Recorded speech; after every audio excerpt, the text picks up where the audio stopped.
Selamat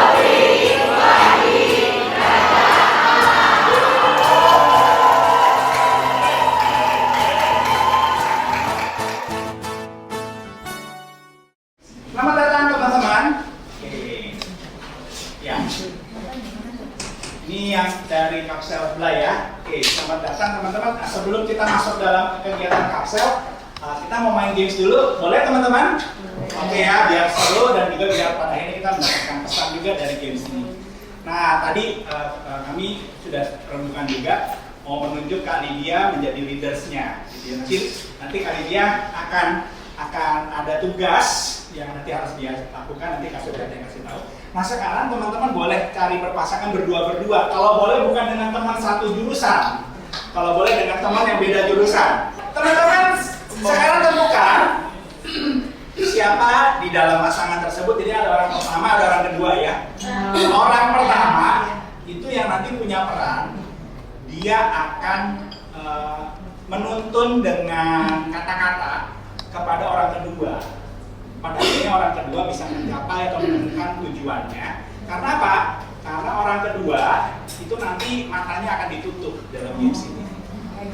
Jelas ya? Nah, seperti gembala kira-kira seperti itu. Ya jelas ya. Teman-teman sudah memegang kertas, silakan teman-teman tulis nama teman yang matanya ditutup. Tulis yang gede. Tulis yang gede-gede.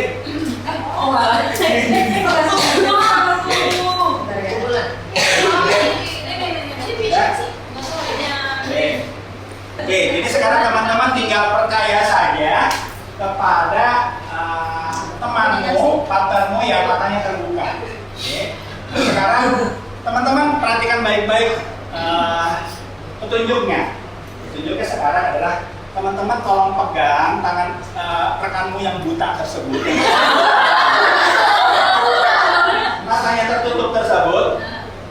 Ajak dia berdiri. Oke, hati-hati jangan sampai kesandung, jangan sampai temanmu mengalami kecelakaan. Tuntun baik-baik agar dia bisa sampai dengan selamat di belakang bangkunya. Ya. Oke. Silakan bergerak. Silakan bergerak.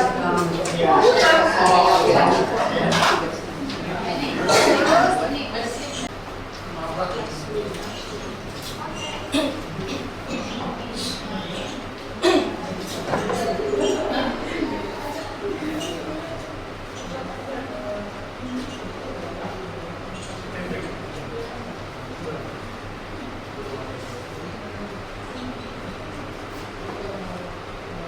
Ya, tugas dari teman-teman sebagai pemandu adalah teman-teman diminta untuk menuntun teman kamu.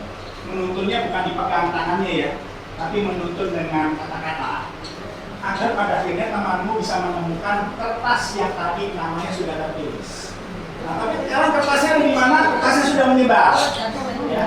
Jadi teman-teman perlu para pemandu lihat baik-baik posisinya di mana dan tuntun temanmu agar dia bisa menemukannya. Oke, silakan.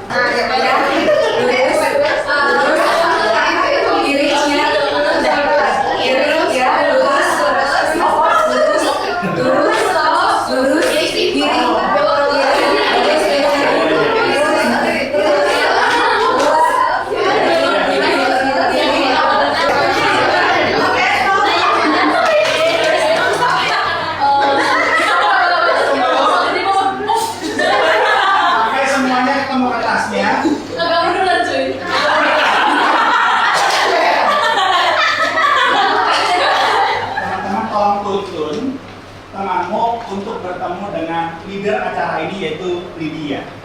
Karena perhatikan baik-baik, karena Lydia nanti akan memberikan sebuah clue, memberikan sebuah petunjuk.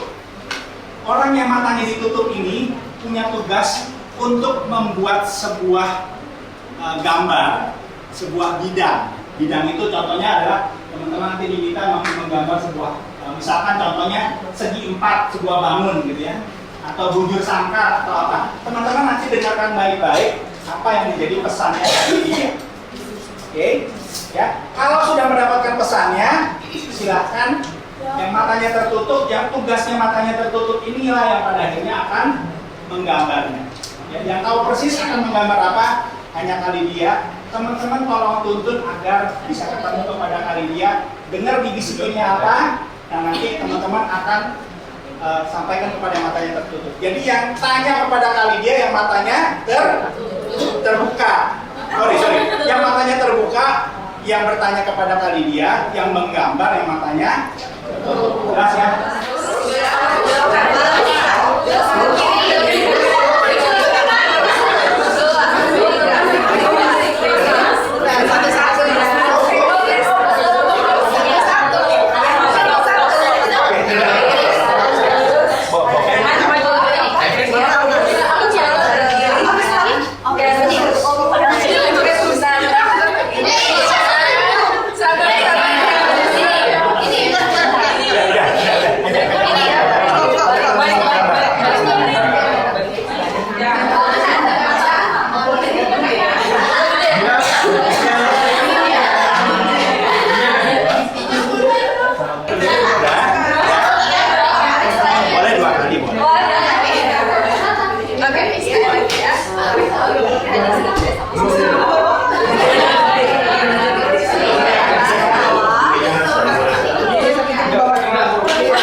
Yang matanya terbuka adalah teman-teman diminta untuk membuat apa? Segitiga sama kaki.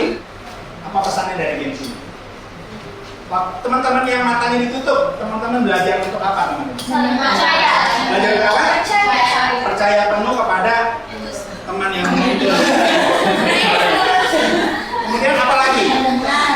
Mendengar dengan jelas. Buat teman-teman yang matanya terbuka, ketika teman-teman tadi harus menemukan kertasnya gitu ya, teman-teman ada yang kertasnya dekat, ada yang kertasnya jauh ternyata gitu ya, teman-teman harus menuntun si buta tadi ketemu Kalidia. Teman-teman dalam perjalanannya sulit nggak teman-teman mengarahkan rekan yang matanya tertutup? Ternyata nggak semudah itu ya. Tetapi toh pada akhirnya lewat proses teman-teman berhasil. Ya. Jadi teman-teman baik yang matanya ditutup maupun yang matanya terbuka, teman-teman punya peran masing-masing. Yang matanya ditutup dipanggil untuk percaya penuh kepada orang yang membimbing. Orang yang matanya terbuka, dia juga nggak boleh jahil, nggak boleh usil. Wah, ada bangku nih, dia jatuh deh sekalian gitu ya. Tapi dia harus sungguh-sungguh menuntun dengan baik agar pada akhirnya sampai kepada tujuan. Dan targetnya teman-teman sebagian besar berhasil ya. Setidaknya menggambar segitiga mah berhasil ya. Nggak ada yang bikin gambar lingkaran kan ya. Tapi masalah segitiga sama sisi atau sama kaki, oke lah. Oke teman-teman, kita kasih aplaus. Kita mau sama-sama melihat lebih jauh tentang apa arti menjadi seorang pemimpin kelompok kecil dan panggilan kita di dalam kelompok kecil gitu ya. Jadi kita masing-masing punya bagian gitu ya. Ada yang jadi PKK, ada yang menjadi si kelompok kecil, ada yang jadi calon pemimpin kelompok kecil ya. Nah, sesi hari ini teman-teman kita sama-sama memikirkan gimana agar kita dalam pelayanan semakin efektif ya dalam peran kita masing-masing. Nah, sebelum kita lebih lanjut, saya mau tanya dulu nih teman-teman, siapa yang udah nonton film ini? Wah, ada yang udah nonton film ini? Ada? Judulnya How to Enlist Before Grandmothers. Biasanya orang kalau nonton film ini udah siap-siap bawa apa teman-teman? Tisu. Tisu, gitu ya. Saya waktu ada keluarga yang mau nonton setelah kami sharing di grup WA keluarga, mereka katakan nggak cukup tisu, kalau perlu bawa anduk. Kalau nanti tisunya kurang, anduk sih bisa diperes kalian nanti di toilet. Gitu ya. Ini filmnya memang menarik, gitu ya. Filmnya menarik. Cuma salah satu hal yang kami dapatkan ya ketika nonton film ini bersama dengan Kak Suryati, juga bersama putri kami. Jadi kami mintain keluarga nonton bareng. Dan masing-masing dapat insight yang beda-beda. Cuman setidaknya saya teringat ketika mengingatkan film ini, teman-teman, di bawah ini ada seorang cucunya sudah pemuda lah gitu ya, dipanggilnya si M. Ini film Thailand, teman-teman, film Montai. Sorry, saya bukannya spoiler ya, buat teman-teman yang pengen nonton nanti nonton aja gitu ya. Tapi sedikit clue, cucu ini mengurusi omanya, mengurusi amanya, mengurusi neneknya yang sudah tua, dan diketahui si amanya ini mengidap kanker usus. Ya. Jadi mereka tinggal tadinya berbeda rumah, cuman pada akhirnya si cucunya terinspirasi dari cerita sepupunya bagaimana ternyata ngurusin keluarga yang sudah tua itu ternyata ada benefit juga loh. Jadi si M ini juga pengen ngurusin neneknya, tapi awalnya motivasinya adalah dia ngarep warisan. Karena si nenek ini kan sudah kena sakit kanker ya, udah nggak lama lagi lah, kira-kira gitu ya. Nah, dia berharap di dalam sisa waktu bisa mendapatkan hati dari neneknya. Walaupun tadinya hubungannya nggak harmonis banget. Dia jadi tinggal di rumah neneknya, melayani neneknya dan lain-lain. Sampai di satu titik pada akhirnya si M ini, si cucu ini menyadari bahwa warisan yang sudah dia incar itu ternyata sudah diwasiatkan untuk orang lain.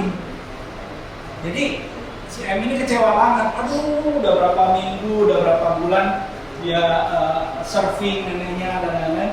Ternyata materi yang dia harapkan dari neneknya ini buat dia. Ada momen dengan dia kecewa. Gitu. Tapi yang menarik adalah ketika pada akhirnya si neneknya meninggal dunia karena sakit kanker, si M menyadari bahwa sesungguhnya si neneknya ini sejak si M ini masih kecil sudah membuat sebuah tabungan. Neneknya rutin nabung sedikit sampai si M ini sudah menjadi seorang pemuda. Akhirnya tabungannya ternyata terkumpul cukup besar. Dan ketika neneknya meninggal, pihak bank mengkontak dia untuk mengatakan, ini loh ada tabungan nenekmu yang juga atas nama kamu sebagai cucunya. Dan pada waktu itu dia baru menyadari, oh ternyata amaku atau nenekku ini sebenarnya sayang sama saya. Nah teman-teman, salah satu pesan yang menarik dari film ini saya pikir adalah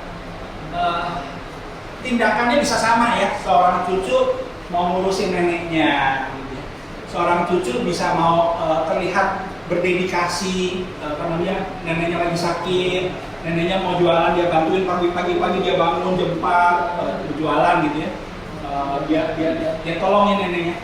Tindakan seseorang itu bisa kelihatan dari luar itu kelihatannya tindakan yang penuh dengan kasih. Akan tetapi yang tahu persis di dalam hati seseorang apa sesungguhnya motivasi orang ini mau melakukan itu hanya siapa? Hanya dirinya sendiri dan Tuhan.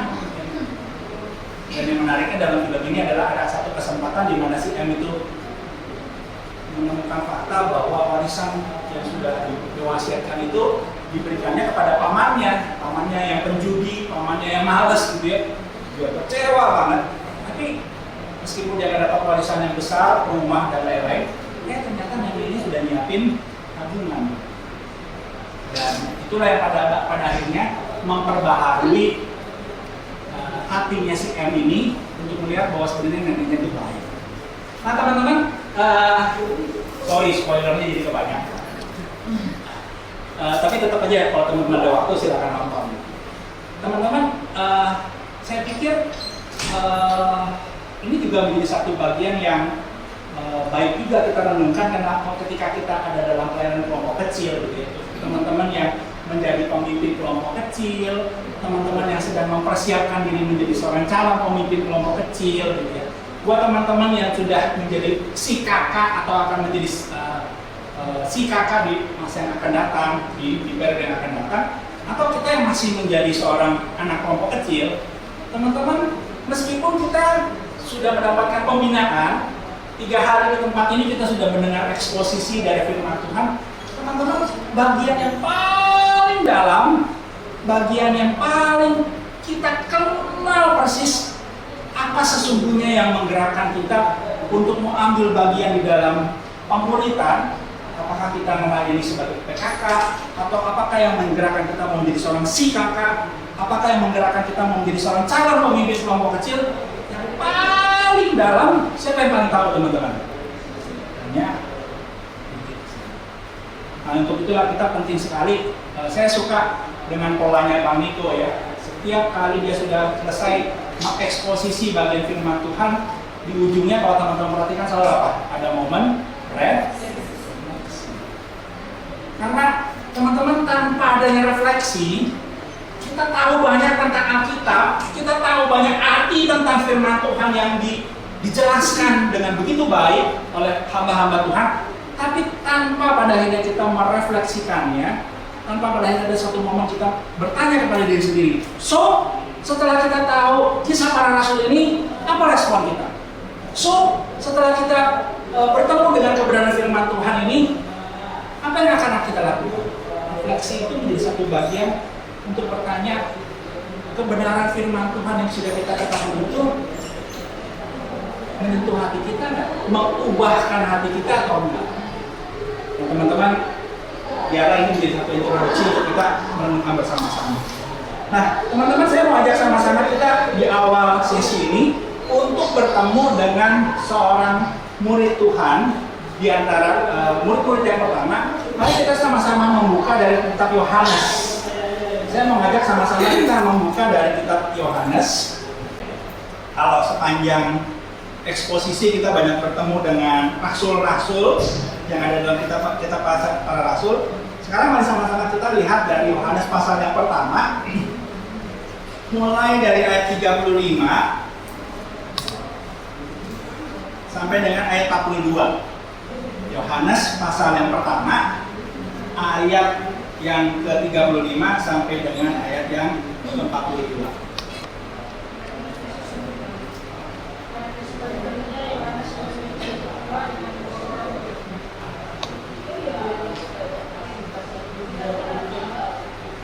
Kedua murid itu mendengar apa yang dikatakan Yesus. Lalu mereka pergi mengikuti. Tetapi Yesus menoleh ke belakang, ia melihat bahwa mereka mengikuti dia, lalu berkata, "Apakah yang kamu cari?" Kata mereka kepadanya, "Rabi," yang artinya guru, "dimanakah engkau tinggal?" Ia berkata kepada mereka, "Marilah dan kamu akan melihatnya." Mereka pun datang dan melihat di mana ia tinggal. Dan hari itu mereka tinggal bersama-sama dengan dia. Waktu itu kira-kira pukul 4. Salah seorang dari keduanya yang mendengar perkataan Yohanes kalau mengikut Yesus adalah Andreas, saudara Simon Petrus. Andreas mula-mula bertemu dengan Simon saudaranya dan dia berkata kepadanya, "Kami telah menemukan Mesias," artinya Kristus. Dia membawanya kepada Yesus. Yesus mengenai dia dan berkata, "Engkau Simon anak Yohanes, engkau akan dinamakan Kefas," artinya Petrus. Bagian ini adalah sebuah narasi yang ditulis oleh Yohanes. Bagaimana proses Tuhan itu mulai memanggil murid-murid yang pertama. Dan ternyata teman-teman, Petrus itu bukanlah murid yang awal sekali dipanggil oleh Tuhan. Dia itu punya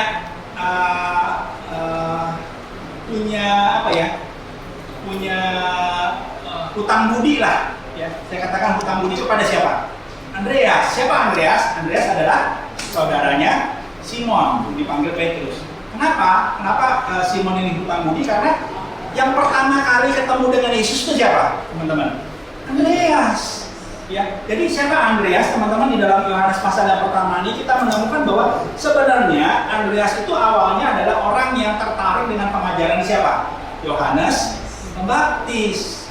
Tetapi ketika Yohanes Pembaptis mengatakan, "Lihatlah anak domba Allah," ya. Jadi waktu Yohanes Pembaptis melihat Yesus dan dia mengatakan, "Lihatlah anak domba Allah," kedua murid, jadi awalnya Yohanes dengan salah seorang yang namanya yang disebutkan tersebut itu adalah muridnya Yohanes.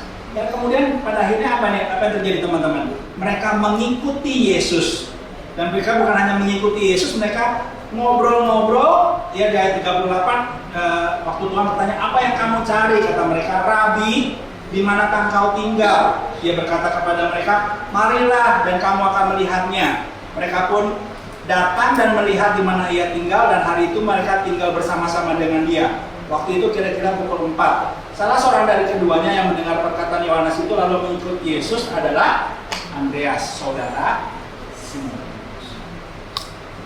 Teman-teman,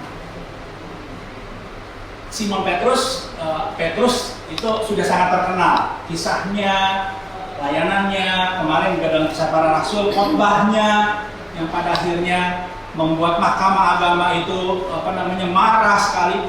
Pelayanan Simon Petrus itu begitu luar biasa. Tetapi siapakah yang membawa Petrus untuk pada akhirnya bertemu dan menjadi murid Yesus? Andreas. Jadi teman-teman, kita melihat begitu besarnya peran Andreas ini di masa-masa awal perjumpaan dengan Yesus. Karena apa? Karena Andreas ini adalah tipikal seorang murid yang, kalau saya katakan, dia adalah seorang murid yang bekerja di belakang layar. Dia bekerja bukan untuk pada akhirnya mendapatkan popularitas atau ingin menonjol kelihatan orang, tetapi yang dia lakukan adalah pelayanan personal. Dan ketika dia pada akhirnya sudah ngobrol, sudah tinggal bersama-sama dengan Yesus, dan dia mendengarkan pengajaran Yesus, hal pertama yang dilakukan Andreas adalah dia nggak bisa tahan simpan itu hanya untuk dirinya sendiri. Yang dia lakukan adalah dia ingat, oh di rumah aku juga punya saudara, siapa? Petrus. Dia harus ketemu dengan Yesus. Nah, karena itu teman-teman, mari kita lihat bahwa di ayat yang ke-41 Andreas mula-mula bertemu dengan Simon saudaranya, dan ia berkata kepadanya, kami telah menemukan siapa? Mesias. Ia membawanya kepada Yesus. Yesus memandang dia dan berkata, engkau Simon anak Yohanes, engkau akan dinamakan. Teman-teman, ini menarik. Teman-teman simpan dulu ya. Yohanes pasal 1, kalau boleh teman-teman kasih tanda. Saya ingin teman-teman melihat sekarang bagian yang menarik juga dari Andreas ini di Yohanes pasal yang ke-6. Mari kita lihat Yohanes pasal yang ke-6. Yohanes pasal yang ke-6.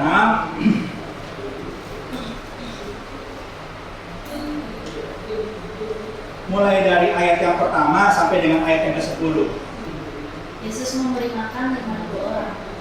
Sesudah itu Yesus berangkat ke seberang danau Galilea, yaitu danau Tiberias.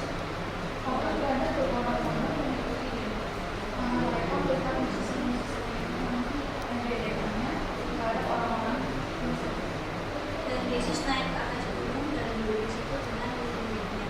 Dan Paskah, hari raya orang Yahudi, sudah dekat.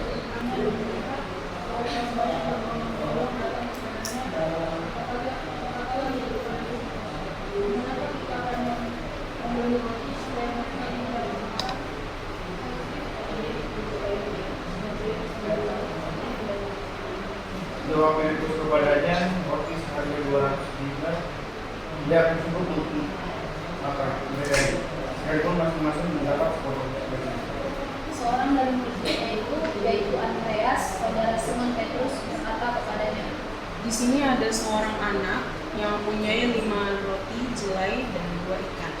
Tetapi apakah hanya itu untuk orang sebanyak ini? kata Yesus, suruhlah orang-orang itu duduk.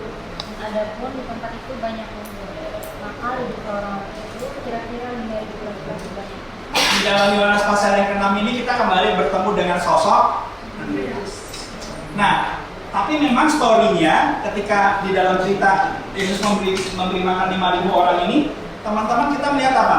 Andreas ini ternyata adalah orang yang punya andil. Sekali lagi ya, kalau di dalam Yohanes yang pertama dia punya andil untuk memperkenalkan Simon saudaranya kepada Yesus.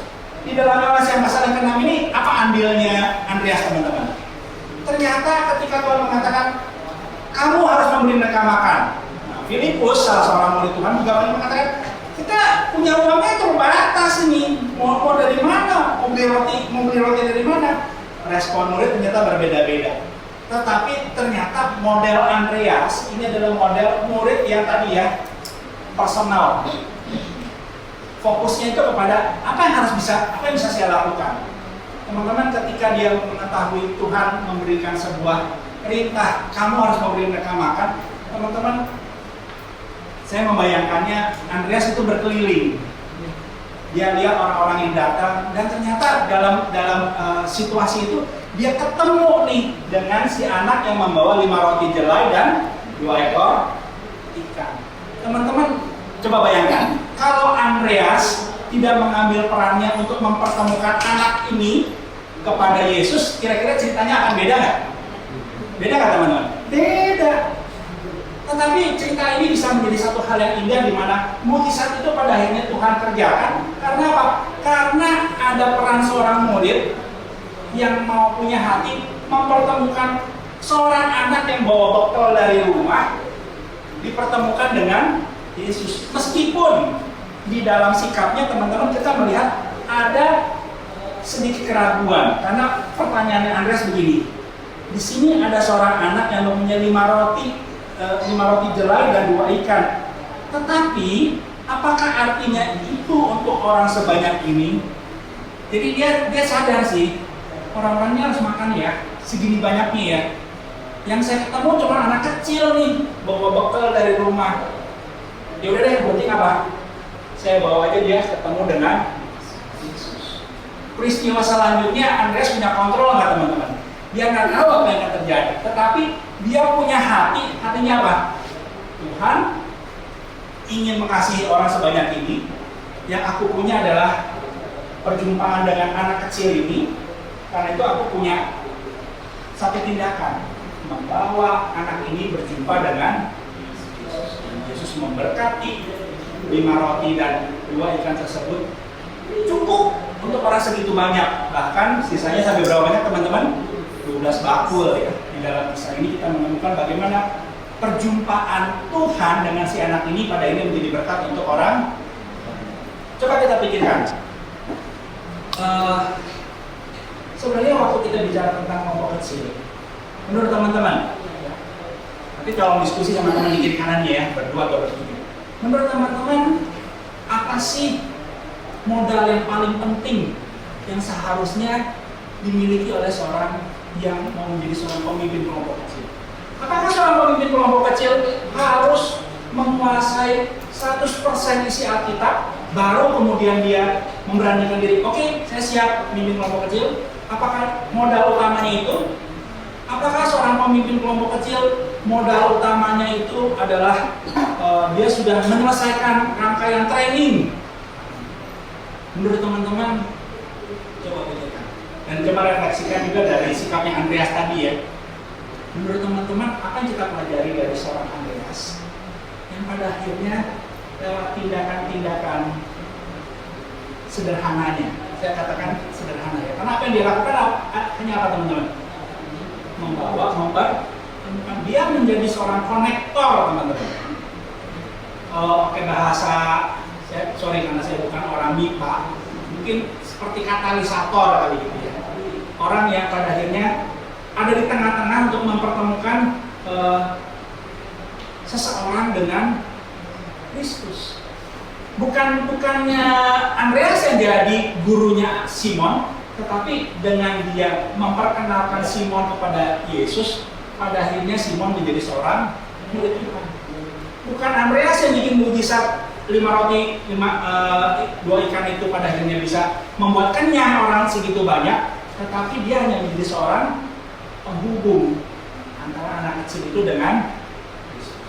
Teman-teman coba pikirkan sambil diskusi sama teman di kiri kanannya. Tadi kan udah main ya, jadi udah lumayan akrab lah ya. Udah kenal kan, jadi udah nggak canggung lagi ya.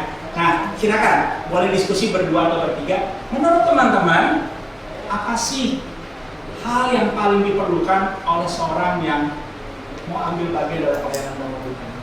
Apa sih modal yang paling penting, modal yang paling utama pada akhirnya dia bisa pada akhirnya menjadi seorang pemimpin kelompok kecil dan hidupnya berdampak untuk orang lain? Udah? Ada yang udah ketemu jawabannya? Apa yang paling utama modal seorang yang mau masuk dalam pelayanan pemuritan ini? Ada 3 hal. Ada 3 hal. Yang membuat apa ya, sebagai kayak seorang pemimpin lah ya. Yang pertama itu mempunyai hati. Punya hati. Punya hati untuk ya mengasihi mereka. Gimana caranya kita mengasihi mereka kalau kita nggak punya hati yang kedua itu ada kerinduan. Punya kerinduan. Maksudnya gimana kerinduan? Mempunyai kerinduan untuk mengajak mereka. Oke. Mengajak mereka. Seperti Andras tadi mempertemukan punya kerinduan untuk memperlihatkan si anak ini sama Yesus. Oke. Punya hati, punya kerinduan. Terus ya? Terus yang satunya itu kerendahan hati. Iya. Punya kerendahan hati. Terima kasih, kita kasih tepuk tangan teman-teman. Oke. Silakan yang lain. Rendah hati. Yang kedua, mempunyai hati yang mau melayani dan memimpin. Punya hati yang mau melayani dan memimpin. Iya benar. Rendah hati. Punya apa? Yang kedua? Punya hati yang mau melayani dan memimpin. Punya hati yang mau melayani dan memimpin. Oke, menarik nih. Mulai muncul satu kata penting ya teman-teman ya. Memimpin, ya, memimpin. Siapa lagi? Terus yang ketiga, mengasihi dan mempunyai keberanian untuk menerima segala konsekuensi dari Tuhan. Punya keberanian. Punya keberanian. Apalagi dari yang ketiga yang terakhir? Mengasihi. Dan punya keberanian untuk menerima segala konsekuensi. Oke. Mengasihi dan punya keberanian untuk menerima konsekuensi. Salah satunya dari tolak. Sebenarnya izin sharing ya Pak. Iya. Jadi sebenarnya dari apa yang Abang kasih ke kami ini sudah udah didiskusikan kami juga Iya. karena kita sharing sama mereka. Oke. Sebenarnya itu kami punya pelajaran yang sama di seorang pemimpin apalagi dalam pemerintahan ini. Dengan adanya ini tuh sebenarnya menjawab jawaban daripada ketakutan daripada kami berdua karena kayak kami merasa belum menguasai juga dan belum mampu untuk menjadi seorang pemimpin. Tapi dengan adanya ini kami menemukan jawaban di sini ialah yang pertama punya keberanian. Karena dari diri sendiri kalau misalnya udah punya hati yang rindu tapi belum ada keberanian ya kapan lagi gitu. Yang kedua itu hati yang mau bersedia. Dan yang ketiga adalah berserah karena tanpa kita dengan keberanian tapi kita tanpa meletakkan Kristus di depannya itu ya sama aja. Kita juga punya diskusi dan nanti kedua bisa kita juga punya satu pikiran kita harus punya percaya sama Tuhan. Karena sampai mau di kelompok kita kayak merasa kita sendiri gitu ya kita mikir aja kita nggak punya Tuhan kita nggak percaya sama pimpinan Tuhan gitu. Jadi ya kita percaya sama Tuhan kayak percaya kalau aku mimpin kelompok itu Tuhan juga pimpin aku. Menarik sekali, bagus sekali Maria. Teman-teman tadi ngalamin nggak sih siapa matanya ditutup tadi? Matanya ditutup. Teman-teman waktu dituntun dengan kata-kata oleh rekannya, teman-teman ada keraguan nggak? Ada keraguan nggak? Wah nanti jangan-jangan saya dibawa ke ini ya, ke WC, ntar saya dikerjain sama dia gitu ya. Ada keraguan nggak teman-teman? Enggak ya, teman-teman akan melangkah kiri. Ya udah kiri gitu ya. Maju 3 langkah. 1, 2, 3 gitu ya. Kenapa teman-teman mau ikutin dalam keadaan mata tertutup teman-teman seolah-olah jadi buta? Karena apa teman-teman? Teman-teman belajar mempercayakan diri teman-teman saat itu kepada orang yang memimpin kalian. Nah teman-teman, exactly trust yang seperti itu tuh. Waktu kita mau ambil bagian dalam pelayanan teman-teman, kita nggak dikasih gambaran jelas kan ya, misalkan Maria sudah bikin kelompok kecil belum? Sudah ya. Berapa orang di kelompok kecil? 7 orang. Wah besar. Kira-kira pada waktu beberapa waktu sebelum ambil bagian dalam pelayanan sebagai pemimpin kelompok kecil, punya bayangan nggak karakter atau sifat-sifat dari adik-adik ini? Sebelum ambil nih, sebelum ketemu dengan mereka, punya bayangan nggak? Cuman kayak mikirnya nanti mereka aktif kayak gitu. Mikirnya bakalan lancar-lancar aja gitu. Ya, jadi belum kenal kan ya? Belum kenal, belum tahu satu-satu sifatnya. Belum tahu nanti ada yang ngeyel lah, ada yang suka PHP-in pemimpinnya, ada yang banyak janji doang gitu ya. Tetapi belajar apa? Oh Tuhan sudah percayakan 7 domba-domba ini atau orang-orang itu yang percayakan, ya belajar percaya aja kepada pimpinan Tuhan. James tadi sebenarnya mau mengilustrasikan saja sih proses ketika kita melayani Tuhan itu mirip-mirip seperti kita orang yang matanya ditutup. Ya, matanya ditutup, kita belajar percaya. Kalau buat yang para forum itu kan mereka akan mengarahkan, oke, nanti strategi pelayanan begini ya. Tetapi kalau seorang pemimpin kelompok kecil kan, waktu kita sedang melangkah gitu ya, kita belajar percaya kepada apa? Belajar percaya kepada pimpinan Tuhan. Tuhan ngadepin orang yang banyak janji doang gimana ya Tuhan ya? Saya seumur-umur belum pernah nih ketemu dengan orang seperti ini. Tapi Tuhan kasih jalan keluar nggak? Kasih jalan keluar. Ada aja cara Tuhan untuk pada ini memampukan kita dealing dengan orang-orang sulit sekalipun di dalam kompetisi. Teman-teman, makasih Maria sudah memutuskan satu kata. Ada lagi yang mau nambahin? Mungkin dari sharing dari PA kemarin juga terlihat bahwa Lydia dan juga keluarga mengembangkan itu makanya dia bisa ngajak para sebelumnya untuk juga yang ikut dibaptis. Jadi harus ada pengobatan dari diri sendiri terus menuju visi ini. Oke, good. Kita kasih aplaus teman-teman. Tarik kaki ya. Nah, saya tadi mau sedikit mengeksplor tentang tadi kata pemimpin. Jadi waktu kita mau menjadi masuk dalam pelayanan pemuritan, teman-teman, apakah sebagai CPKK, apa teman-teman yang sudah menjadi PKK, atau teman-teman yang akan berperan menjadi seorang CKK, teman-teman mengambil peranan sebagai seorang pemimpin. Nah, saya mau mengutip kata-kata dari John Maxwell. John Maxwell ini pendeta, teman-teman. Tetapi John Maxwell lebih banyak sekarang berkiprahnya dalam pelayanan dia sebagai seorang yang mengajarkan kepemimpinan. Jadi kalau teman-teman klik di Google, tulis kata John Maxwell, teman-teman akan ketemu banyak sekali buku-buku kepemimpinan yang ditulis oleh John Maxwell. Dia bikin pelayanan equip gitu ya, untuk pada akhirnya memperlengkapi banyak pemimpin-pemimpin di gereja di dalam pelayanan, meskipun dia juga masuk dalam pelayanan di marketplace. Nah, John Maxwell ini pernah mengatakan, who is a leader? Siapa itu seorang pemimpin? Pemimpin yang katakan, the one who knows the way.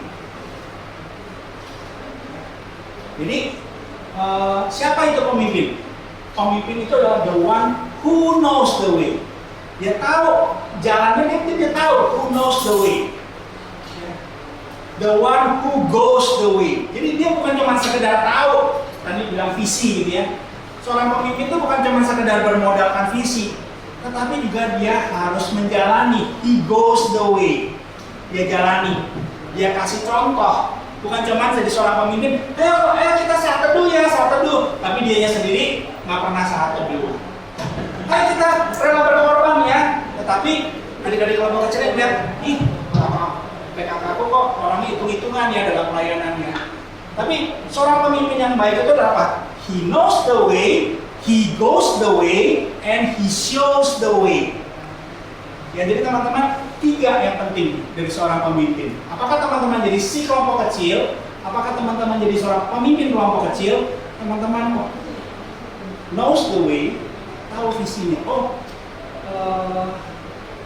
pelayanan yang Tuhan percayakan ini dengan sebuah kerinduan kelak adik-adik yang aku muridkan saat ini 2 atau 3 tahun ya mungkin rata-rata sekitar 2 tahun lah ya.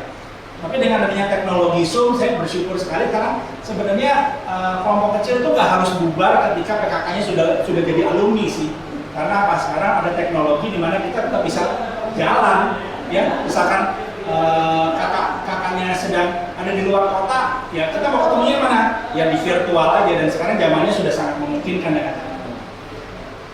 Nah teman-teman, menjadi seorang pemimpin adalah orang yang tahu dengan jelas apa yang dia perjuangkan dalam 2-3 tahun menginvestasikan hidupnya kepada 3, 4 atau sampai dengan Maria bilang 7 orang. Demi apa sih aku mengerjakan ini semua? Dengan sebuah kerinduan agar mereka kelak ketika menjadi seorang alumni yang sungguh-sungguh cinta Tuhan.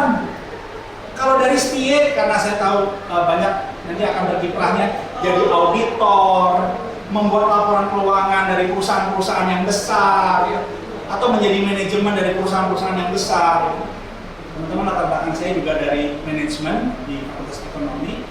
Ada seorang teman dari jurusan akuntansi di Fakultas Fakultas Ekonomi di Trisakti, waktu dia sudah bekerja, dia diminta oleh atasannya untuk bikin 3 macam pembukuan. Jadi Maria biar tahu juga apa namanya realita dunia kerja tuh kotornya kayak gini. Jadi oleh pemilik perusahaan diminta bikin 3 macam pembukuan. Pembukuan yang pertama yang diminta adalah bikin pembukuan untuk kami owner, bikin apa adanya, biar kami tahu kondisi keuangan perusahaan itu seperti apa. Kalau untung ya untung, ngomong apa adanya. Kalau rugi ya rugi. Itu versi yang pertama. Versi yang kedua, bikin laporan keuangan untuk orang pajak. Biar apa? Profitnya jangan gede-gede. Berarti kalau profitnya bikin segede-gede, pajaknya jadi gede. Tujuannya apa bikin laporan buku yang kedua, teman-teman? Untuk manipulasi pajak.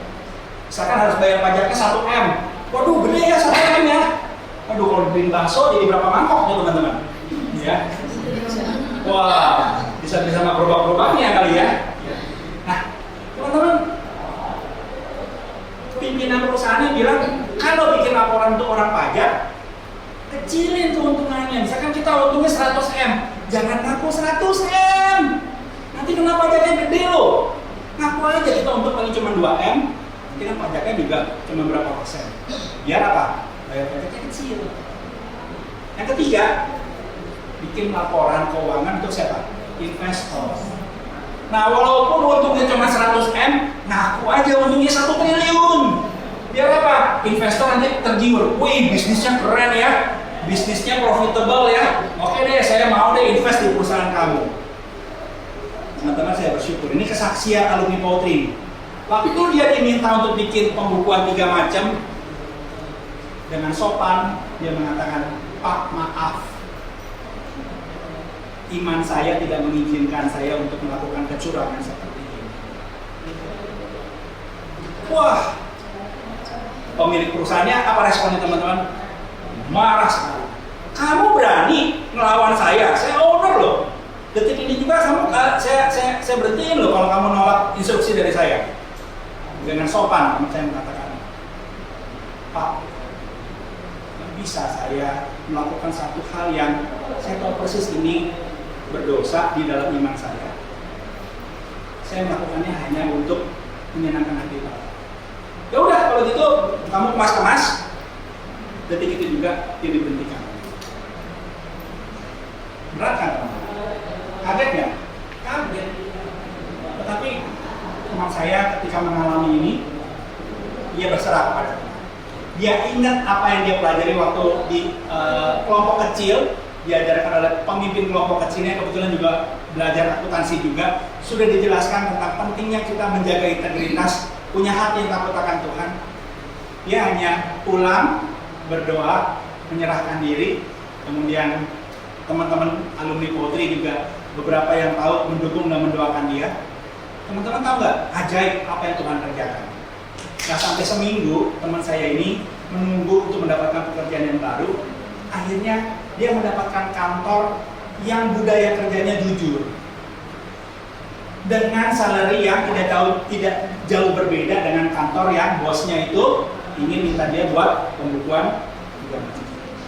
Nah, sampai seminggu dia sudah mendapatkan pekerjaan yang baru dan dia damai sejahtera untuk membuat laporan keuangan sesuai dengan keilmuan yang dia miliki dan berintegritas. Dia bikin laporan keuangan apa?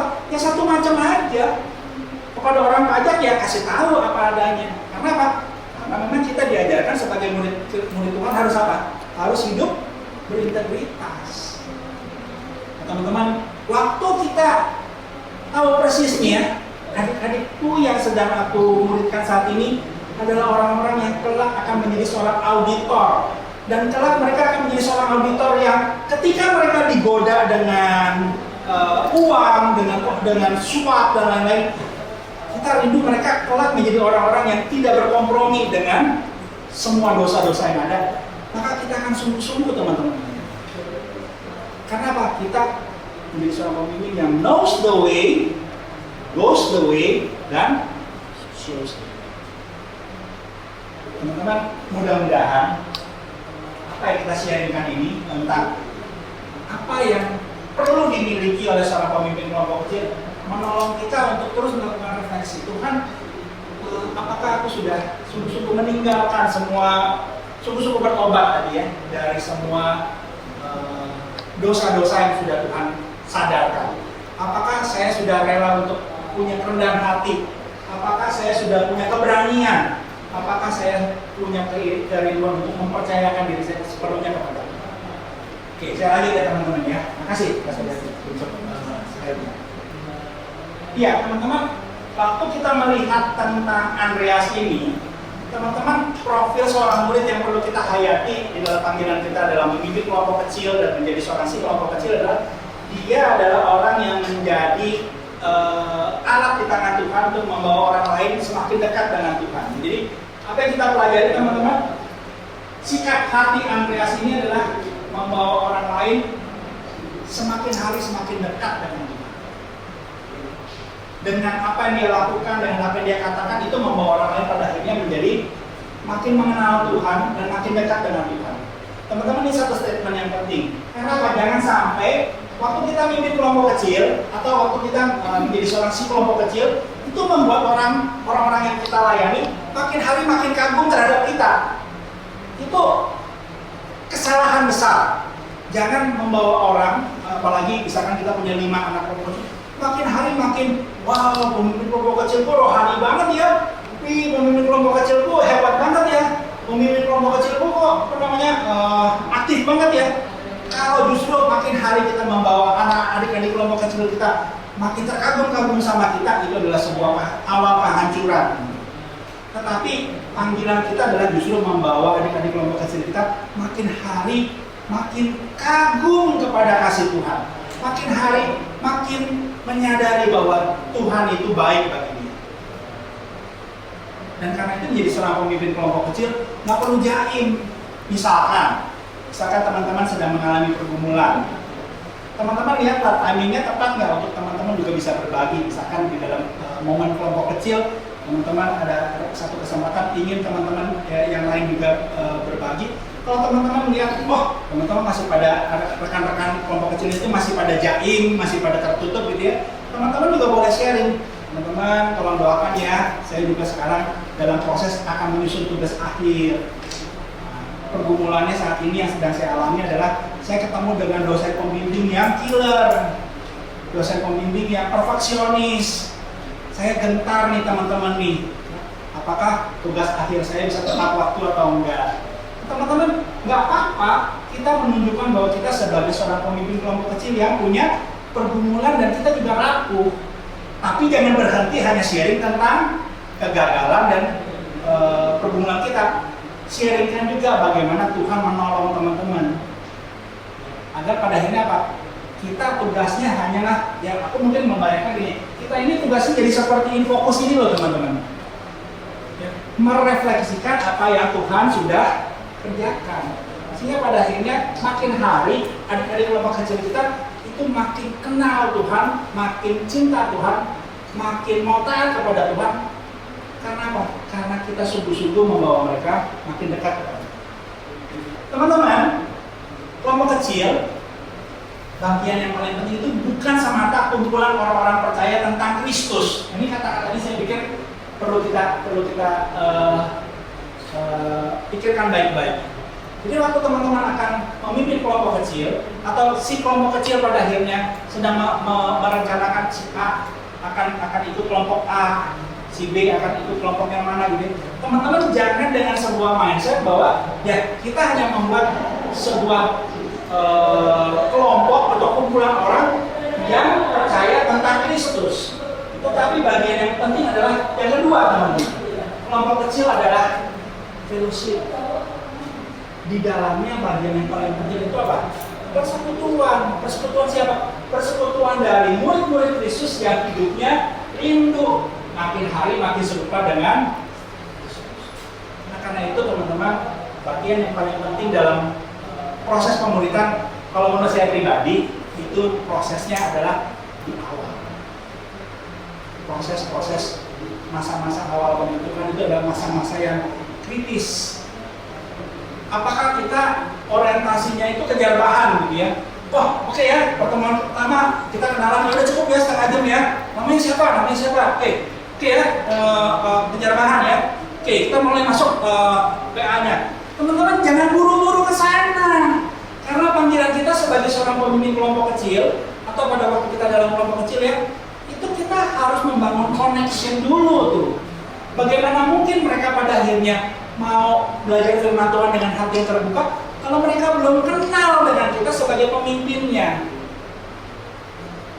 Mereka belum ada rasa trust. Ambil contoh lah ya. Kalau teman-teman tadi kan ditutup matanya oleh teman-teman yang udah kenal gitu. Misalkan gitu ya, saya panggil cleaning service-nya Kinaksi, misalkan gitu ya. Oke, kamu ditutup, nanti kamu akan dituntut oleh cleaning service-nya Kinaksi. Kira-kira teman-teman mau gerak nggak? Ya, jangan-jangan saya dibawa keluar lagi gitu, jangan-jangan saya diculik lagi gitu ya. Teman-teman dalam keadaan mata tertutup, teman-teman tadi mau bergerak ke kiri ke kanan, ketemu sama Kak Lydia, karena apa? Karena teman-teman punya rasa trust kepada orang yang menuntut kamu. Nah, proses membangun trust ini, teman-teman, nggak hanya satu kali pertemuan, impossible, teman-teman. Apalagi cuma kita berharap setengah jam itu ada saling trust ya. Teman-teman, ini satu proses yang terus harus dibangun. Terus rasa percaya itu pada akhirnya makin lama makin besar. Dan trust itu bagian yang paling penting adalah apa? Kalau kita makin lama makin kenal dengan orang yang kita layani atau yang memimpin kita.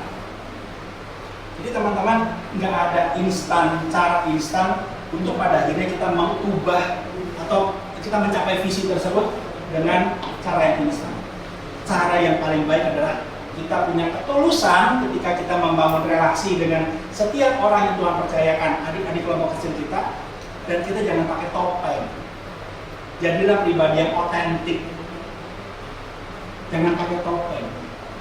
Tetapi ketika mereka lihat kita adalah pribadi yang tulus, sungguh-sungguh, nggak ada hidden agenda, nggak ada agenda macam-macam ya, seperti si M tadi gitu ya. Kenapa saya pakai contoh film tadi? Agendanya ada udang di balik bakwan, teman-teman. Si M itu kenapa dia ingin melayani omanya? Nah, kita dalam mimpin kelompok kecil nggak boleh ada hidden agenda. Agenda kita benar-benar hanya ingin membawa adik-adik kelompok kecil kita makin hari makin mencintai Tuhan, makin ngalamin Tuhan. Firman Tuhan itu bukan hanya menjadi satu bagian yang kering waktu dibaca, tetapi waktu kita belajar firman Tuhan sama-sama, kita merasakan firman Tuhan itu hidup dan juga terlihat dengan nyata di dalam hidup pemimpin kelompok kecilnya. Teman-teman, itulah yang pada akhirnya memberi dampak. Saya bersyukur tadi Mbak Miko mention juga, jangan ada agenda waktu mimpin kelompok kecil ingin membawa mereka ke gereja kita. No, jangan ada agenda. Karena apa? Poetry adalah persekutuan yang interdenominasi. Biarlah setiap adik-adik kelompok kecil kita, ketika mereka bergereja, mereka pulang dan membangun gereja mereka masing-masing. Kalau teman-teman dari gereja-gereja tradisional, adik-adik kelompok kecil kalian dari gereja-gereja karismatik atau GBI, teman-teman jangan punya agenda agar mereka nanti akan pindah ke gereja kalian. Misalkan kalian dari gereja apa? GPIB, GKI gitu ya. Wah, gerejaku kayaknya lebih hebat nih, organisasinya lebih keren dan lain-lain. Wah, aku dengan kelompok kecil ini, aku berharap mereka padanya ikut pindah ke gereja. Teman-teman jangan. Itu menggambarkan ketidaktulusan kita dalam melayani. Nah, itu kenapa kemarin juga saya ngobrol dengan beberapa teman-teman. Kalau kita ketemu dengan lembaga-lembaga yang punya hidden agenda, mereka pengen melayani di Trisakti, tapi ujung-ujungnya pengen narik-narik orang masuk ke gerejanya, teman-teman harus berani bersikap tegas. Karena apa? Karena kita punya peranan yang penting sebagai seorang pemimpin. Nah, saya nanti mau masuk dalam bagian peran kita ya. Saya skip dulu. Nah, teman-teman, peran kita itu adalah menjadi gembala. Kalau si kakak itu punya peran menjadi gembala bagi para PKK. Jadi kalau mau disimpulkan teman-teman, apa sih tugasnya si kelompok kecil? Si kelompok kecil itu adalah gembalanya. Gembalanya dari PKK-PKK. Tadi Bang Niko sudah memberikan clue yang bagus ya teman-teman ya. Jadi gembala itu apa? Menjadi gembala itu menjadi melakukan tugasnya apa? Pastoring. Kemudian apa lagi? Protecting. Apalagi teman-teman yang dikatakan Bang Niko, menjadi gembala itu feeding. Nah, sebagai seksi kelompok kecil, teman-teman dipanggil untuk menjadi gembala. Karena itu seksi kelompok kecil perlu menjadwalkan waktu pertemuan dengan PKK-PKK-nya. Kalaupun nggak bisa semuanya hadir dalam pertemuan di jam yang sama, teman-teman yang pada akhirnya membuka waktu. Oke, PKK-nya di Poltrinya teman-teman udah berapa? Misalnya kan kampus A ada 10 gitu ya. Oh semuanya nggak bisa hadir di waktu yang sama. Misalkan hari Sabtu jam 10 kita ketemu ya lewat Zoom misalkan gitu. Nggak bisa kumpul semua, ya udah nggak apa-apa, fleksibel aja. Hari Sabtu bisa 5 orang, hari Senin bisa lagi ketemu 5 orang. Tapi teman-teman punya hati yang mau bertanya, bukan untuk pengen menggurui, tetapi ingin pada akhirnya menolong para PKK-PKK. Kalau PKK-PKK ini sedang apa? Sedang merasa kewalahan. Aduh kak, aku udah di PHP-in 3 kali. Ya, pertemuan pertama yang nggak datang si A, ya, si B dan si C datang. Pertemuan kedua, si B-nya yang nggak datang. Ya. Pertemuan ketiga, tiga-tiganya nggak datang. Nah, PKK-nya mulai apa? Mulai kehabisan. Aduh kak, kesabaranku juga ada batasnya nih kak. Nah, kalau dia nggak ada gembala yang menolong dia, yang memperhatikan dia, yang memberikan semangat kepada dia, nanti gimana teman-teman? PKK-nya juga mulai pada akhirnya dia pertemuan keempat. Ya udahlah teman-teman, kita bubarin aja kelompok kecilnya. Sebel nih, udah 3 kali pertemuan, teman-teman PHP-in semua. Teman-teman, kenapa di Poltri perlu ada seksi kelompok kecil agar ada orang-orang yang pada akhirnya mau jadi sahabat. Mungkin dia juga mengalami kesulitan misalnya gini, aduh kak, aku lagi sibuk-sibuknya banget nih ya, tugas akhirku tuh berat banget nih. Dia juga sudah tight banget jadwalnya udah padat sekali. Nah dia perlu tempat curhat, perlu tempat untuk ngobrol. Gimana ya kak dengan kondisi seperti ini, saya bisa pada akhirnya tetap bisa melayani adik-adik dengan konsisten, dengan baik. Nah, kalau teman-teman bertemu dengan seksi kelompok kecil, teman-teman akan bisa menolong dia. Setidaknya, kalaupun kita tidak memberikan nasihat atau masukan, setidaknya kita menjadi tempat di mana dia bisa curhat. Teman-teman berperan juga seperti menjadi seorang konselor bagi dia, yang menolong orang ini untuk mencurahkan semua pergumulannya, dan teman-teman siap mendengarkan apa yang menjadi keluhannya. Teman-teman, ini adalah peran seksi kelompok kecil. PKK, seorang pemimpin kelompok kecil, perannya itu juga adalah menjadi seorang sahabat. Kenapa saya senang sekali dengan kata sahabat ini? Teman-teman, waktu kita jadi pemimpin, kita tidak menempatkan diri seolah-olah kita tuh lebih superior dibandingkan dengan orang-orang yang kita pimpin. Tetapi kepemimpinan Kristiani itu adalah servant leadership, teman-teman. Di mana tadi ya berulang-ulang teman-teman tuliskan kata apa? Waktu menjadi pemimpin kelompok kecil, modal utamanya adalah kerendahan hati. Karena itu, mari kita tempatkan diri waktu kita menjadi seorang pemimpin kelompok kecil, kita menjadi sahabat. Bukan menjadi orang yang merasa saya ini lebih rohani loh dibanding kamu. Saya ini sudah punya pengalaman-pengalaman iman yang spektakuler loh dengan dibandingkan kamu. Karena itu kamu harus nurut ya. Nanti waktu kakak minta kalian lakukan tugas-tugas tertentu, kalian harus lakukan. Kalau kamu pengen menjadi seperti kakak, ini kalau PKK yang sombong ya. Kalau kamu pengen menjadi rohani seperti kakak, kamu harus lakukan nurut semuanya apa yang seperti yang kakak minta. Teman-teman, tidak akan pernah punya dampak yang menetap. Mungkin satu demi satu adik kelompok kecilnya waktu bertemu dengan pemimpin yang angkuh seperti ini, mereka akan. Tetapi waktu kita menempatkan diri sebagai sahabat, teman-teman, kita menempatkan diri duduk sama rendah, berdiri sama. Jadi perannya sebagai pemimpin kelompok kecil adalah jadi sahabat dalam perjalanan ini. Saya mungkin dalam bagian ini sedikit sharing. Jadi waktu saya tahun 91 masuk di Trisakti, kemarin kan ceritanya dijangkau tuh ya, lewat ketemu dalam acara penjangkauan mahasiswa baru. Kemudian setelah penjangkauan mahasiswa baru, mulai diajak ikut ke Poltri FE. Karena zaman itu Poltrinya ada banyak. Saya karena dari FE sudah ikut Poltri FE. Nah waktu di Poltri FE, pada akhirnya kami ikut dalam sebuah momen penyambutan mahasiswa baru khusus di Polri saja, nggak ada lagi kakak-kakak himpunan yang ganas-ganas itu gitu ya, jadi lebih tenang. Dan saya pada akhirnya melihat, oh di Trisakti ada toh yang namanya persekutuan di mana kami itu disambut dengan baik dan juga dilayani dengan baik. Nah, kemudian ada seorang kakak dari angkatan 88, saya angkatan 91, jadi dia sudah tingkat 4. Teman-teman, kami waktu itu diperkenalkan karena waktu itu saya mengatakan saya mau ikut kelompok kecil. Nah, waktu itu saya dipertemukan dengan 2 teman yang lain, jadi kelompok kecil kami hanya 3 orang. Saya, teman saya Ben, asalnya dari Makassar, merantau dari Makassar. Satu lagi namanya Subianto, merantau dari Jambi. Jadi tahun 91 di Trisakti itu banyak mahasiswa-mahasiswanya, mahasiswa dari daerah, teman-teman. Orang-orang yang dikirim orang tuanya untuk kuliah karena mungkin di saat itu di daerahnya belum banyak kampus-kampus yang bagus, jadi kirimnya ke Jakarta. Nah, saya bertemu dengan Ben, dia sudah layanan di gerejanya.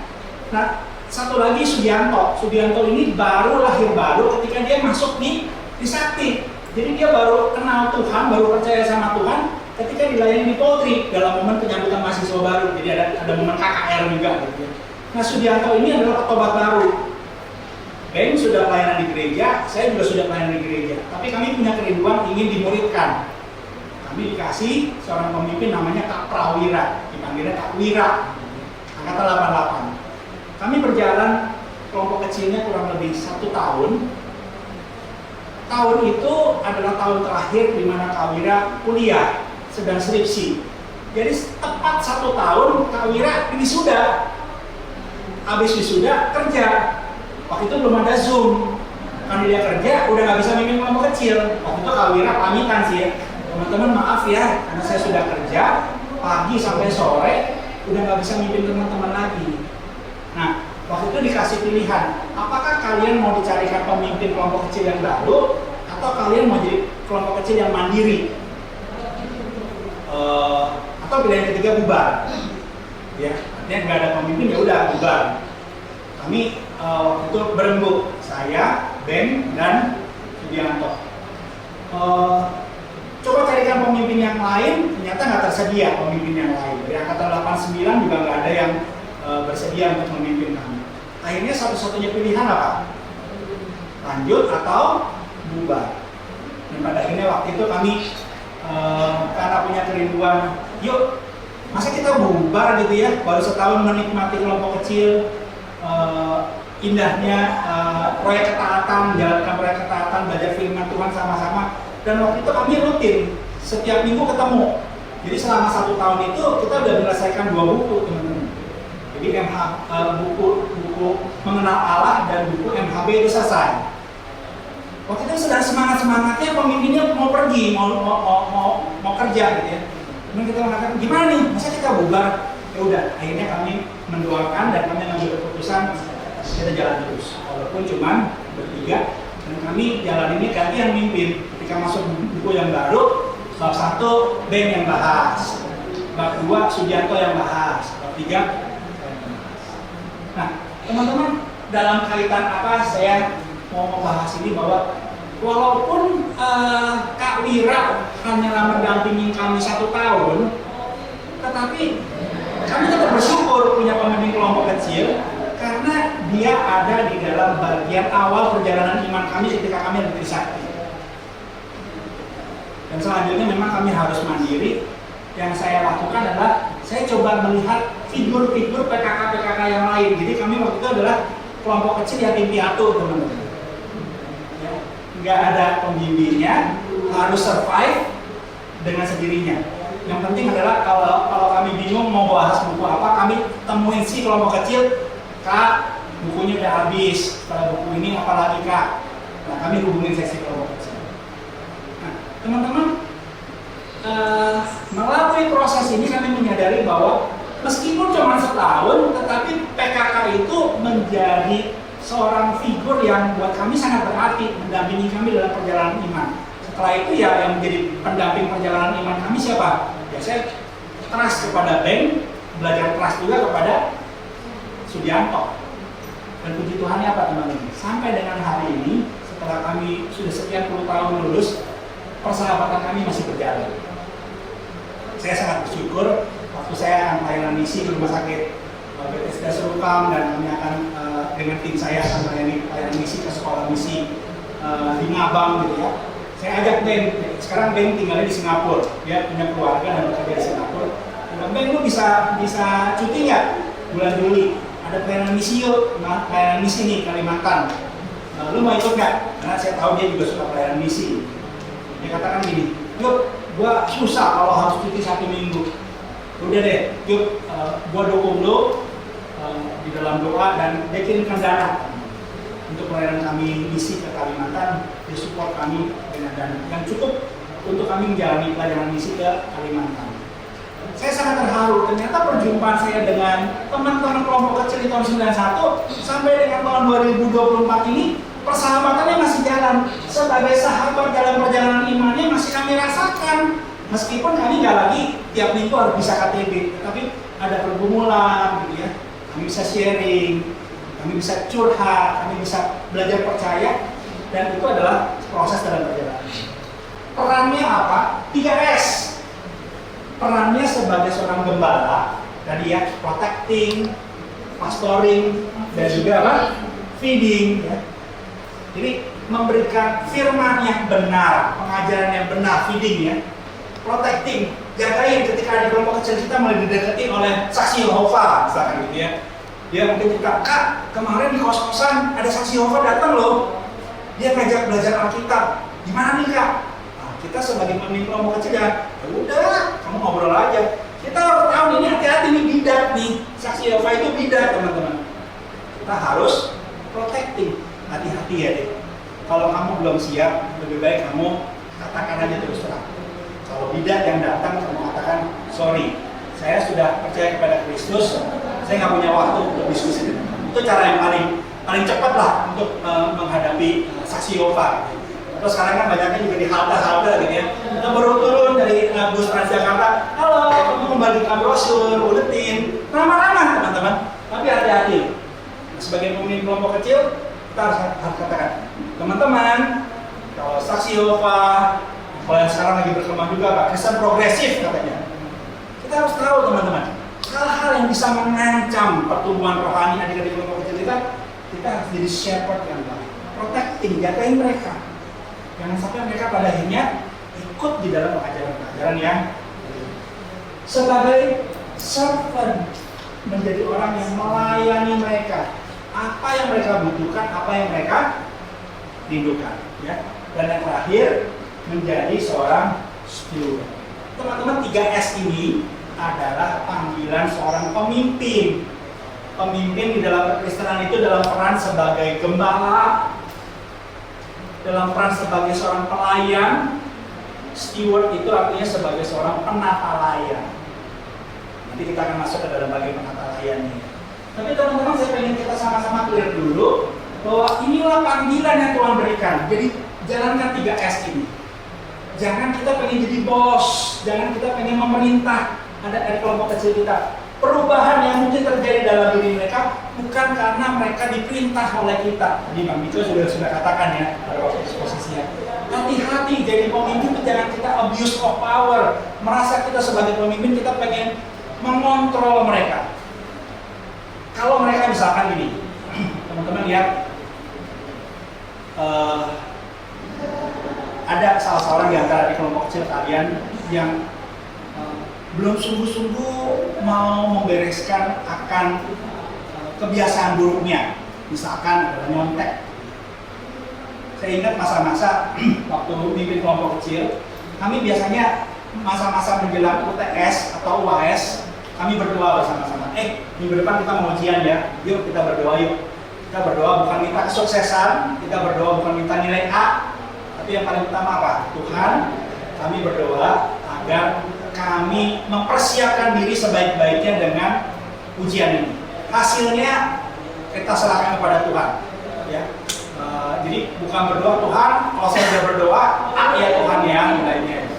Tapi kita berdoa agar Tuhan berikan aku ketekunan, berikan kepada saya rasa tanggung jawab, berikan kepada kami semua kesungguhan ketika belajar, dan yang paling penting waktu kami persiapan ujian, kami katakan berikan pada kami semua hati yang takut akan Tuhan. Kalau di dalam kelompok kecil saya bersyukurnya Tuhan anugerahkan 4 orang adik kelompok kecil yang semuanya baik-baik, teman-teman. Jadi habis ujian biasanya kita ketemu lagi, kemudian kita nanya, gimana ujiannya? Puji Tuhan kak, lancar kak. Saya selalu akan tanya, tergoda nyontek nggak deh? Jadi biasanya saya tanya. Karena apa? Kita bukan cuma sekedar belajar Alkitab, tapi bagian yang paling penting apa? Kita menghidupi kebenaran firman Tuhan. Nah, waktu saya tanya kepada si A, dia katakan, puji Tuhan kak, nggak nyontek. Kamu gimana? Nggak nyontek kak. Saya bersyukur Pak, tadi kalau kelompok saya semuanya mengatakan kata ini. Saya belajar percaya. Oke, puji Tuhan, kita udah menjalankan ujian. Nanti hasilnya kita serahkan sama Tuhan. Yang penting kita sudah belajar sungguh-sungguh. Nah teman-teman, waktu pertemuan dengan pemimpin-pemimpin kelompok kecil yang lain, nah ini indahnya punya pertemuan sesama pemimpin kelompok kecil. Ada seorang pemimpin kelompok kecil yang cerita begini, tolong doain ya, udah masuk tahun kedua nih, adik kelompok kecil saya, setiap kali kami review tentang ketaatan untuk tidak nyontek pada saat ujian, adik kelompok kecil saya selalu mengatakan, kak, mata kuliah ini nggak nyontek sih, mata kuliah ini nggak nyontek, tapi mata kuliah ini susah banget kak, aduh, belajar akuntansinya susah banget gitu ya. Ya, sorry ya kak, untuk mata kuliah ini nyontek. Sebagai pemimpin kelompok kecil, wah kamu masih nyontek sih. Iya kak, sorry ya kak. Sampai sudah tahun pertama kejadiannya gitu. Sampai tahun kedua masih juga nyontek. Sudah diajak ngomong 4 mata, pentingnya kita menjaga hati yang takut akan Tuhan, jadi kesaksian untuk teman-teman. Tetap pada akhirnya ada seorang rekan yang tetap ujungnya nyontek. Tapi teman-teman yang luar biasa, di dalam pertemuan tersebut kita mendoakan PKK yang sudah mulai burn out ini. Dia mulai kehabisan kesabaran terhadap adiknya. Gue pengen marah nih rasanya sama adik kelompok itu. Gitu, udah gergetan gitu. Akhirnya yang bisa kita lakukan adalah kita doa sama. Saya bersyukur punya kelompok kecil yang baik. Kita katakan, yuk kita support yuk rekan kita ini, karena dia makin tipis nih batas kesabarannya menghadapi adik kelompok kecilnya yang masih suka nyontek. Teman-teman, yang indahnya adalah Tuhan bekerja. Bekerjanya apa? Ketika di semester-semester selanjutnya pemimpin kelompok kecil itu mulai cerita begini, puji Tuhan loh, semester ini dia udah gak nyontek. Padahal mata pelajarannya susah banget. Kan gitu lah ya waktu kuliah ya, waktu kita semester 1 pelajarannya masih gampang, semester 2 masih gampang, waktu semester 3 udah makin susah, udah semester 6 gua tuh udah rumit banget lah, apalagi kalau belajar akuntansi ya, mungkin Maria juga tahu ya belajar akuntansi makin lama ya, apalagi udah intermediate, advance gitu ya, udah jelimet banget deh, kepala rasanya ngebul gitu ya waktu belajar. Makin susah ternyata dia mulai apa? Dia udah nyontek loh. Sampai teman-teman, si AKK yang suka nyontek ini satu hari kami ikut Kemnas bareng-bareng. Jadi saya ikut Camp Nasional Mahasiswa. Adik kelompok kecilnya teman saya yang kami suka doain itu, yang suka nyontek itu, dia ikut juga dalam Kemnas tersebut. Dan ketika dalam Kemnas tersebut, dia panggil saya abang. Dia orang Batak. Dia pikir saya juga Batak. Apa-apa lah, aku dipanggil abang, adalah orang Tionghoa. Ya memang Hitachi sih teman-teman, hitam tapi Cina. Ya. Nah, waktu dia panggil Bang, aku bersyukur loh Bang, tadi waktu tantangan di dalam Kemnas ini, aku berkomitmen ingin menjadi PNS.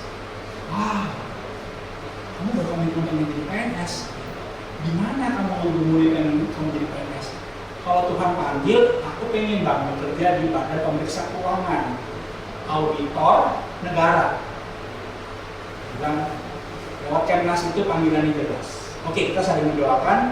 Pada akhirnya memang dia diterima bekerja jadi PNS di BPK. Teman-teman, setiap kali saya kontak dengan dia, karena kami juga akhirnya makin saling kenal ketika ikut dalam Kemnas tersebut, saya selalu tanya, gimana kabarnya? Karena Katakan, iya bang, sekarang aku lagi dilempar nih, lagi dibuang jauh dari kantor. Karena apa? Karena aku sebagai seorang auditor nggak mau kompromi. Biasanya kalau kami mengaudit ke departemen atau ke lembaga-lembaga itu, mereka suka tanya, ibu boleh minta nomor rekeningnya? Nah, mereka selalu apa? Dengan cara yang halus ya, untuk nyogok auditor-auditor ini. Ibu sepatunya nomor berapa? Ibu boleh tahu makanan kesukaannya apa gitu. Tujuannya apa teman-teman? Sogokan-sogokan itu agar nanti hasil auditnya tidak sesuai dengan kenyataan. Nah, teman saya yang alumni FE Trisakti ini, saking dia nggak disukai oleh teman-temannya sesama auditor di BPK, itu sampai di hari ini dia diasingkan teman-teman. Dari kantor tempat dia bekerja diasingkan ke tempat yang lain dengan tujuan apa? Biar dia nggak betah, biar dia keluar sebagai anggota BPK. Tapi apa yang Tuhan kerjakan? Ternyata Tuhan kuatkan dia, Tuhan tolong dia, dan sampai dengan detik ini dia masih menjadi seorang auditor. Pernah dia ngalamin gini teman-teman, keluarganya tinggal di Surabaya, tetapi saking orang-orang di BPK itu pengen dia keluar dari BPK, dia dikasih tugas di mana? Di Lombok, NTB. Jadi kalau minggu malam dia udah siap-siap terbang ke NTB, dia kerja hari Senin sampai Jumat sore dia terbang lagi dari NTB ke Surabaya untuk mengurusi dan bertemu dengan keluarga. Teman saya ini wanita. Jadi yang bertanggung jawab mengurusin ketiga anaknya itu siapa? Suaminya. Puji Tuhan, suaminya juga orang yang takut akan Tuhan. Jadi dia mengatakan, nggak apa-apa deh, kamu jalani panggilan kamu jadi seorang auditor Kristen yang baik. Nggak apa-apa. Ini masa-masa ujian buat kita. Di beberapa tahun pulang balik NTB Surabaya, anak-anaknya sekolah di Surabaya. Teman-teman, apa yang pada akhirnya mengubahkan seorang yang langganan nyontek pada akhirnya bisa menjadi seorang auditor yang takut akan Tuhan? Hanyalah ketika dia bertemu dengan Roh Kudus dan kuasa Tuhan. Dan ketika dia dipercayakan punya seorang pemimpin kelompok kecil yang punya hati yang mau melayani, punya hati yang menjadi seorang gembala. Teman-teman, itu adalah satu hal yang saya lihat dengan mata kepala saya sendiri. Wow, Tuhan bekerja di Trisakti luar biasa ya. Bisa menghasilkan seorang auditor yang takut akan Tuhan, padahal latar belakangnya dulu adalah seorang yang langganan nyontek. Bagi dia berbuat kecurangan itu lumrah. Tapi ketika dia sudah menjadi seorang auditor, dia tidak berkompromi. Teman-teman, saya mau kasih lihat sebuah video. Mari kita lihat ya. Ini mudah-mudahan menjadi satu gambaran pentingnya kita menghayati tentang peran kita sebagai gembala. Iya, ini ada seekor domba, teman-teman. Dia jatuh, teman-teman. Posisinya terbalik.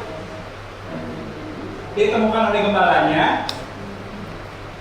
Apa yang dilakukan oleh si gembala? Dia berusaha untuk agar si domba ini, waktu posisi dia terbalik begitu, biar dia bisa berdiri lagi dan jalan gitu ya. Karena kalau dibiarin, teman-teman, dia jadi sasaran mangsa dari serigala dan bisa mati dia. Ini dilakukan oleh gembalanya. Dia sudah dibalikin, teman-teman, tapi dia tetap jongkok. Lucu ya, domba ini ternyata udah terbalik, udah dibalikin gitu posisinya. Nah, dia terbalik lagi. Terbalik lagi dia.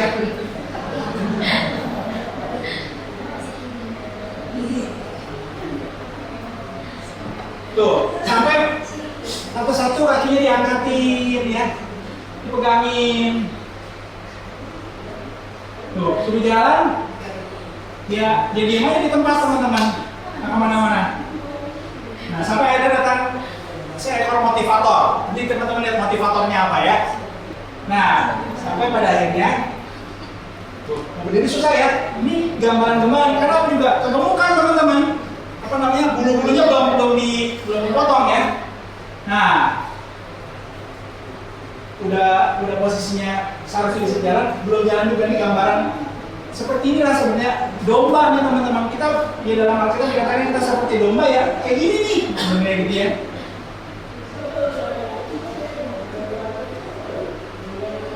udah dikasih obat, tetap dia belum pulih, belum bisa berdiri juga. Tuh ya, belum bisa jalan. Dalam kondisi seperti ini, serigala, badger bisa menyerang dia dan akan berbahaya sekali. Jadi dia cuma ngedeklok aja di padang rumput ya.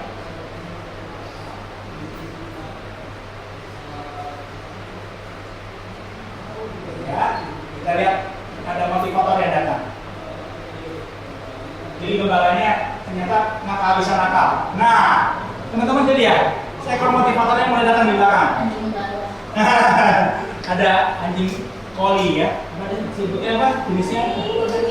Border collie. Nah, teman-teman coba lihat apa yang terjadi ketika mulai didatangin sama si anjing border collie ini. Tiba-tiba dia punya kekuatan untuk berdiri. Jadi si gembalanya nggak akan bisa nakal. Ini dia bagian yang penting nih ya. Nah, biar si dombanya nggak kabur, dia panggil si anjing border collie-nya, mundur. Nanti anjing gembala yang nurut banget. Nah, karena apa? Karena si domba yang kegemukan dan tadi jungkir balik itu sekarang sudah bisa berdiri dan bisa menarik ya. Itu teman-teman kalau mau videonya saya share. Jadi gembala itu harus sabar ya hadapi ketika ada kelompok kecil kita penuh dengan pergumulan. Kak, aku nih masalah terbesar itu orangnya suka gosip gitu ya. Kita udah nasehatin, kita sudah tolong dia, masih terus bergumul dengan kejatuhan-kejatuhannya. Dan kita sebagai seorang gembala nggak boleh kehabisan akal. Nah, tadi dalam video itu kalau nggak kehabisan akal dalam bentuk apa? Dia cari cara, oke, apalagi ya, udah coba dibangkitkan, ya udah deh, ambil anjing gembalanya untuk akhirnya si dombanya bisa berdiri. Jadi kita jadi gembala itu gambaran tidak kehabisan akal di dalam ini. Nah, teman-teman, ada beberapa hal yang penting dalam layanan kita di pemimpin kelompok kecil maupun sebagai si kakak. Kita bukan hanya diminta untuk kenal baik-baik adik-adik kelompok kecil kita, tetapi kita dipanggil juga untuk membangun connection, dipanggil untuk connect dengan mereka. Pada akhirnya kita bisa memberikan sebuah dampak kalau kita bisa membangun connection. Teman-teman, kalau saya mau membangun connection hanya punya modal satu jenis kabel ini saja, kalau yang memang connectionnya itu pas, itu bisa connect nggak teman-teman? Bisa ya, karena jenisnya yang C-type ya. Tapi kalau misalkan adik kelompok kecil saya tipenya bukan hanya yang model begini, ada nggak teman-teman HP yang jenisnya bukan pakai C-type?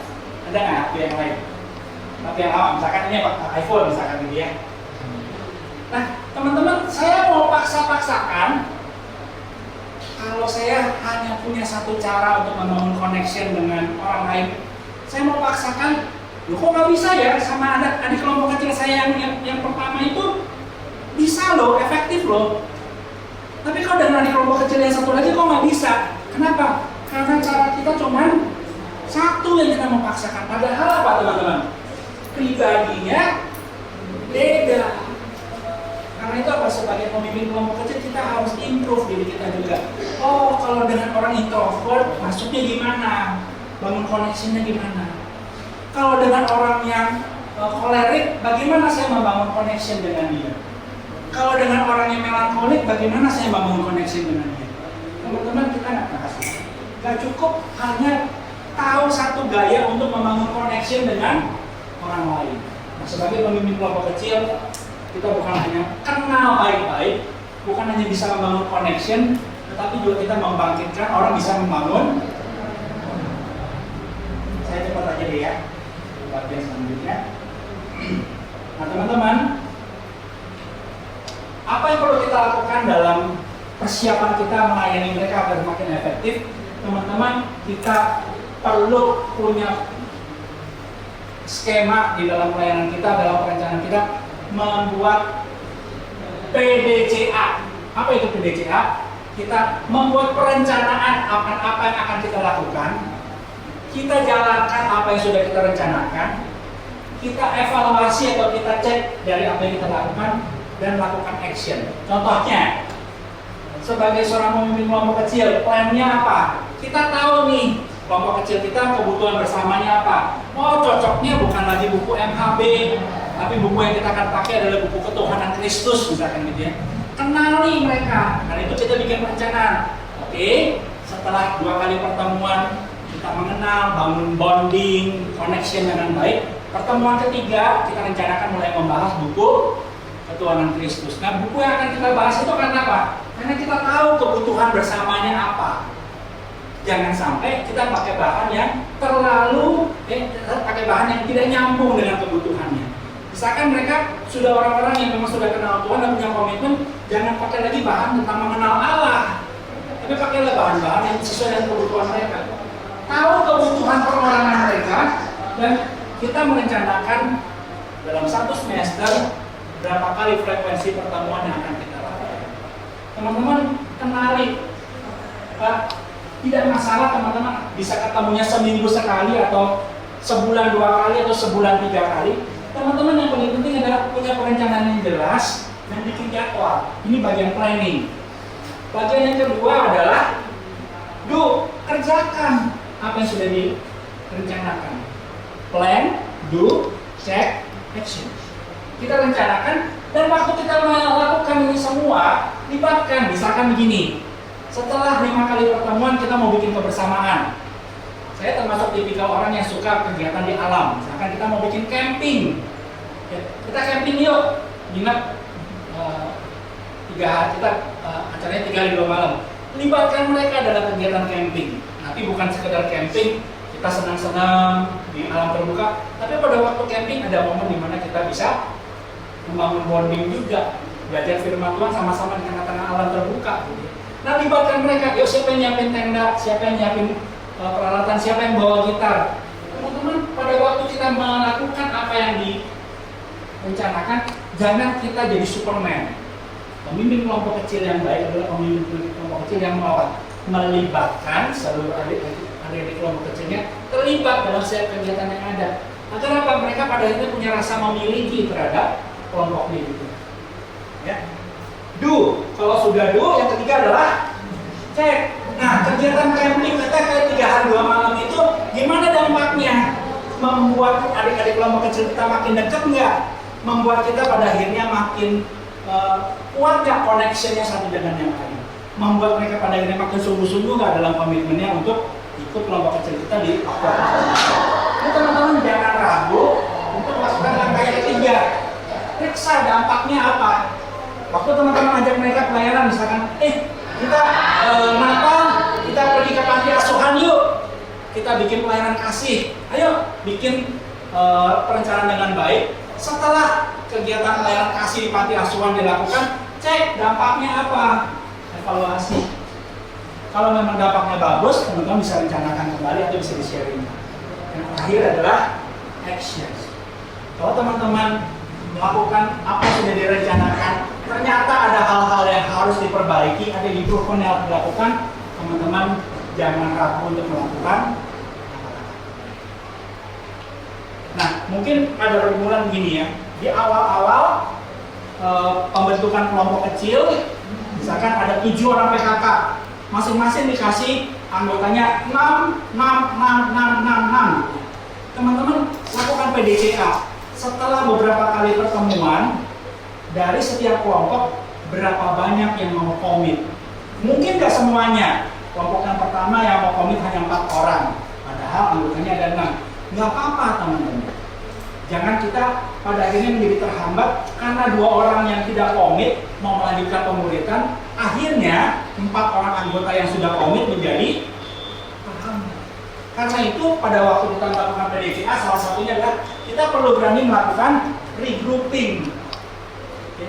Artinya gini, kalau ternyata setelah teman-teman merencanakan ada kelompok kecil bikin 7, ternyata yang jalan ini nggak bisa totalnya semuanya, 42 orang kan harusnya, tapi yang mau berjalan hanya 30 orang. Nggak apa-apa teman-teman, lakukanlah. Nah, ini salah satu langkah-langkah yang si kelompok kecil juga bisa lakukan dengan pendekatan PDCA. Jadi bukan hanya sekedar si kelompok kecil itu mengatur, oke ya, kamu mimpin 5 orang, kamu mimpin 4 orang. Tetapi si kelompok kecil itu harus peka. Waktu dia sudah bikin perencanaan, waktu dia sudah bikin apa yang akan dilakukan, berani melakukan evaluasi.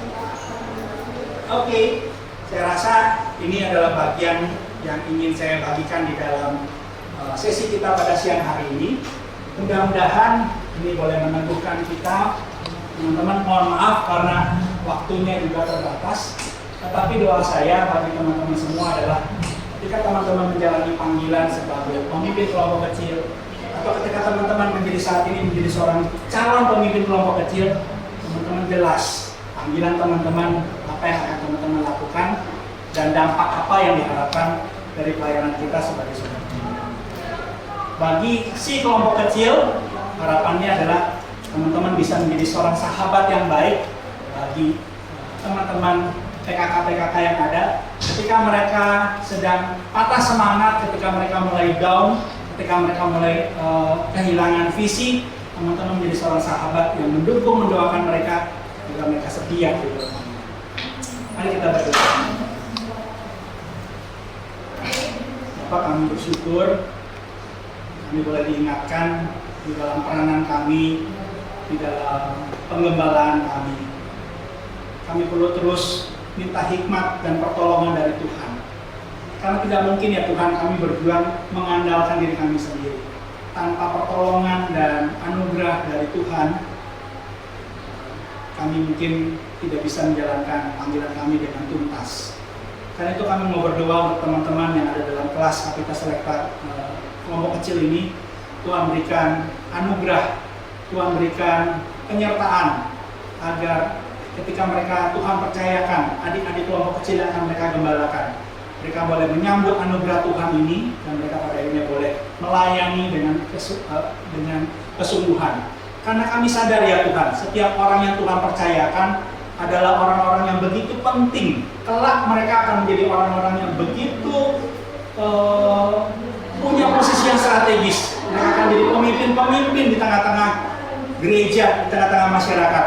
Karena itu biarlah kami boleh melayani setiap adik-adik kelompok kecil kami dengan kesungguhan, dengan penuh kasih, dan dengan penuh kerelaan untuk berkorban bagimu. Terpujilah nama-Mu ya Tuhan. Demi Yesus kami mau berdoa dan bersyukur. Amin. Band 11